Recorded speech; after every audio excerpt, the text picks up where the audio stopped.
we started collaborating between different centers, the dream was that one day we could actually meet in person and share what the journey was for each group of students.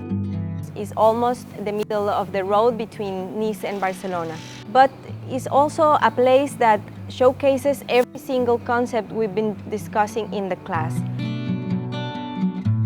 The Camargue is the largest and most important protected land in the south of France. It houses limestone hills with brush and all of these different types of vegetation, as well as wetlands that help protect from coastal flooding and other Mediterranean events, high amounts of rain.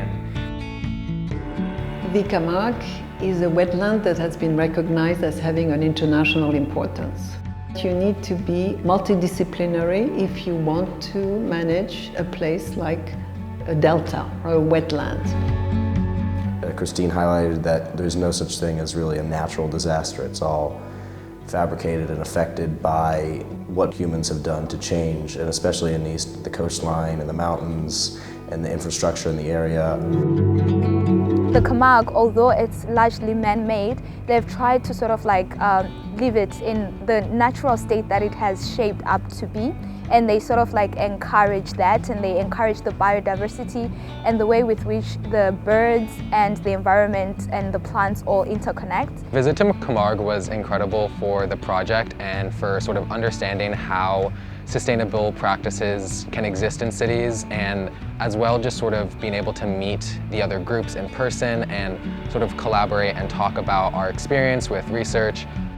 We did coastal erosion and sustainability issues within Barcelona. The more we studied, the more we realized that everything is connected along the coast. And by seeing the Camargue, it kind of put things into a better perspective on how big of an issue and how much collaboration we need for sustainability and climate change issues. It's a lot different because they have to prepare it differently. This time they had to convince the audience when they know that they have to present in person to people that are sitting there is very different. They believe it more. Because they dived into the project straight away, we invested in teaching them where you've landed. That really is a sign of progress. They're using scientific terms. They've understood what erosion means. They've understood that integrated coastal zone management means everyone working together. That's a massive improvement. When you're looking at these processes, you're protecting the history and culture, you're protecting the natural landscape, but you're also being inventive and being able to increase and create new ideas and expand it to make it more accessible and adaptable to the needs that are occurring in the city. Focusing for almost 10 weeks on a specific topic with one group of people is more similar to what is done in real life in jobs.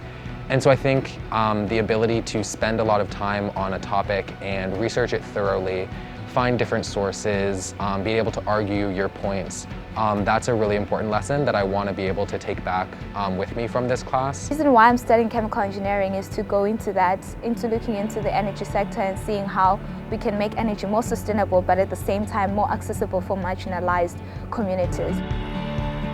The world is plagued by so many different things, by conflict, poverty, environmental degradation, and so many other things.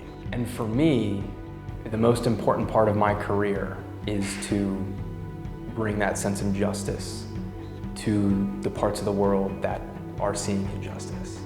So I want to be an immigration lawyer, so the environment has a lot to do with immigration in these coming years. Environmental factors are push and pull factors, they take people places, but I think it's, again, just most important to be a well-rounded individual in terms of a liberal arts education.